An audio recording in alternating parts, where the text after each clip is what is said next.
नमस्कार विद्यार्थियों। जैसा कि पिछले वीडियो में आपसे वायदा किया था कि मैं बहुत जल्द आपको इसका अभ्यास भी देने वाला हूं, तो आइए आज हम कक्षा 7वीं आपकी अणिका पुस्तक उसी का कर्ण का मित्र प्रेम अध्याय जो आपका है उसका करवाने जा रहा हूं मैं अभ्यास।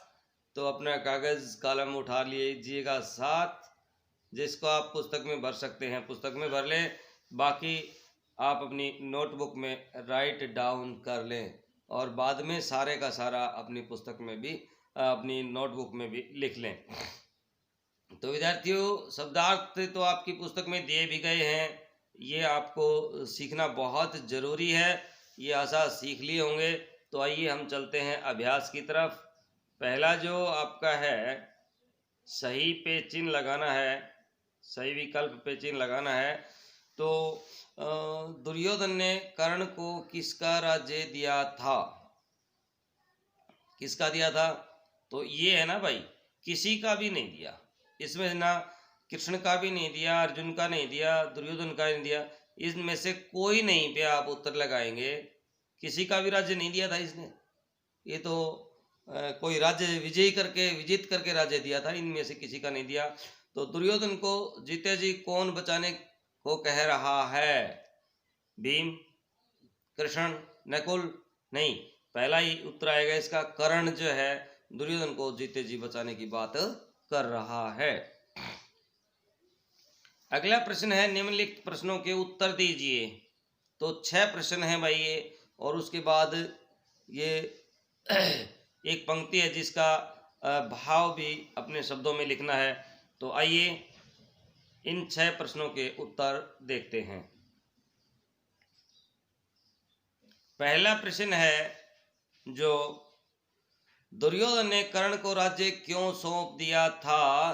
क्योंकि कर्ण अर्जुन का, भाई ये अर्जुन है ना, ये थोड़ा सा गलती से लिखा गया, यहाँ दुर्योधन लिखेंगे, क्योंकि कर्ण दुर्योधन का सबसे प्रिय मित्र था। वह सूत पुत्र था, वह सर्वश्रेष्ठ धनुर्धर और दुर्योधन का सबसे परम मित्र था। इसीलिए कर्ण ने,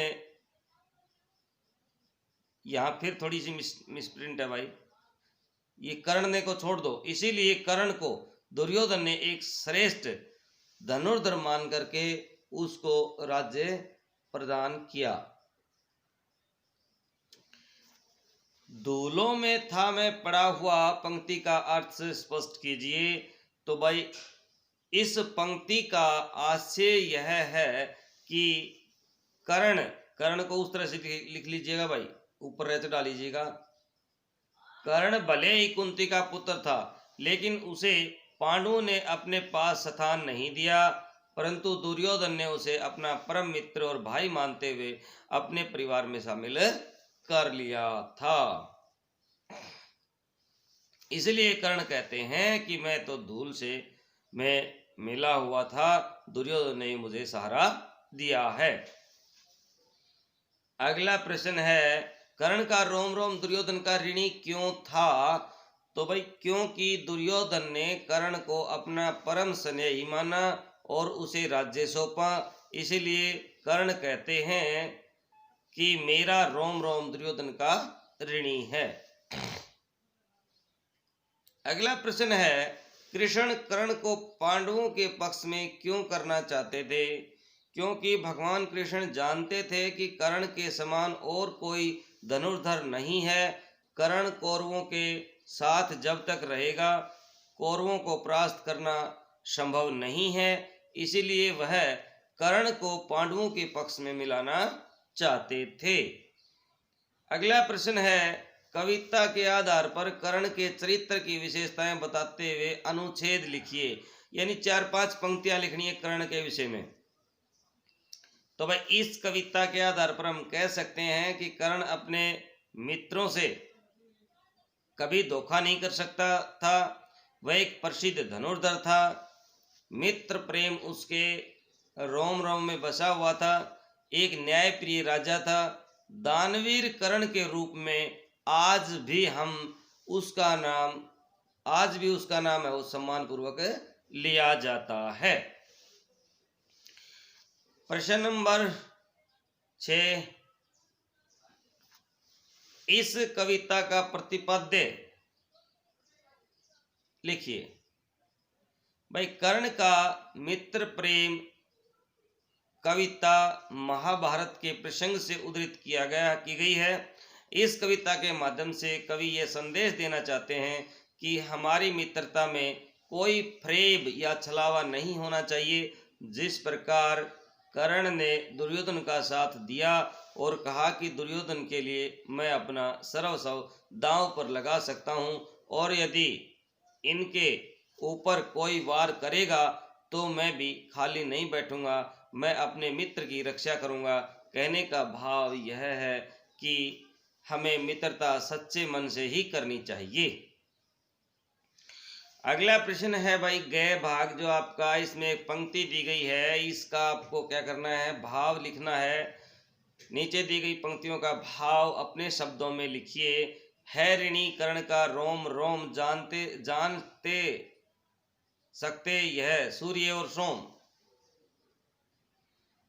जब श्री कृष्ण ने अर्जुन को पांडव पक्ष की तरफ से युद्ध में करने के लिए कहते हैं तो कर्ण कृष्ण से कहते हैं कि मैं दुर्योधन का ऋणी हूं, क्योंकि इस बात को सूर्य और चंद्रमा सभी जानते हैं, क्योंकि दुर्योधन ने मेरा बुरे समय में सहयोग किया था, मैं उसे कभी भी विश्वासघात नहीं कर सकता। तो विद्यार्थियों ये गय भाग हुआ।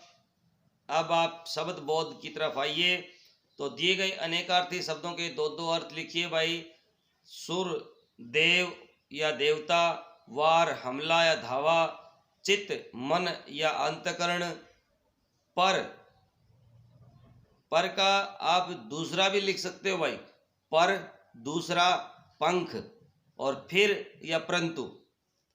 पर का आप दूसरा भी लिख सकते हैं, ठीक है, दूसरा, पराया और पंख ये भी लिख सकते हैं अनेकार्थी। रतन मन का या मोती। स्नेह प्रेम प्यार। अगला है वाक्यांशों के लिए एक शब्द लिखिए भाई। वह वस्तु जिसका मूल्य न दिया जा सके, अनमोल या अमूल्य। नारायण का निवास स्थान, नारायणवास। अगला है नीचे दिए गए शब्दों के लिंग पहचान करके लिखिए। धरती है स्त्रीलिंग होता है, धन पुल्लिंग होता है, झूठ पुल्लिंग होता है, चरण पुल्लिंग, नर पुल्लिंग, कुठार कुल्हाड़ा ये भी पुल्लिंग होता है। अगला आपको वान लगा करके 5 नए शब्द बनाने हैं। तो महिमावान हो गया, गुणवान गुणवान हो गया, दया दयावान, सत्य सत्यवान और धन धनवान।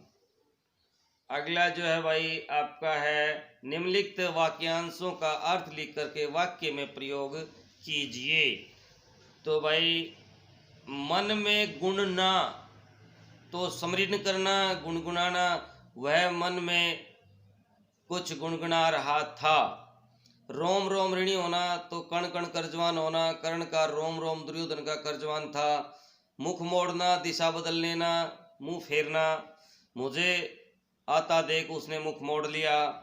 बाह गहना, हाथ पकड़ना, उसने अपने मित्र का हाथ पकड़ लिया। स्वयं कट जाना, अपना विनाश करना, दूसरों की भलाई के लिए वह स्वयं कट जाता है। तो ये विद्यार्थियों हमने इसका कर लिया अभ्यास। इसमें क्रिया एक विकारी शब्द है। कर्ता कर्म के लिंग पुरुष और वचन के कारण इसका रूप भी बदल जाता है। जैसे लड़का जाएगा, तो जाएगा से क्रिया बन जाएगी जाएगी, यानी ये पुल्लिंग था, इसका स्त्रीलिंग बन जाएगा। मैं जाऊंगा, तुम जाओगे, वे जाएंगे, वह पढ़ेगा, वे पढ़ेंगे। तो भाई इसके साथ साथ रूप परिवर्तित हो जाते हैं। तो अगले में हमें बदल के दिखाने हैं। कर्ण युद्ध करेगा, कुंती कर्ण का भला चाहती थी। तो यहाँ भाई कुंती स्त्रीलिंग है ना, तो क्रिया भी इसके अनुसार ही परिवर्तित हो गई। चाहता था तो चाहती थी। दुर्योधन की सेना में कर्ण के अनेक प्रशंसक थे। तुम और वह कर्ण जैसे ही मित्र हो। तो विद्यार्थियों, ये हमने आपका किया अभ्यास। यदि आपको अच्छा लगा है, पसंद आया है, तो भाई लाइक कीजिए, शेयर कीजिए, और यदि चैनल पर नए हैं तो सब्सक्राइब कीजिएगा। और भाई कमेंट बॉक्स में कमेंट जरूर लिखा करो, ताकि मैं आपको और अच्छे से पढ़ा सकूं। मैं अपना भरसक प्रयास करता हूं कि आपको अच्छे से अच्छा पढ़ाया जाए। फिर भी कोई त्रुटि रहती है तो आप मुझे बताएं, क्योंकि हर व्यक्ति हरदयाल सिंह नहीं होता है। मैं तो अपनी एक छोटी सी कोशिश कर रहा हूं। मिलते हैं नेक्स्ट वीडियो में नए लेसन के साथ। तब तक के लिए जय हिंद, जय भारत, वंदे मातरम।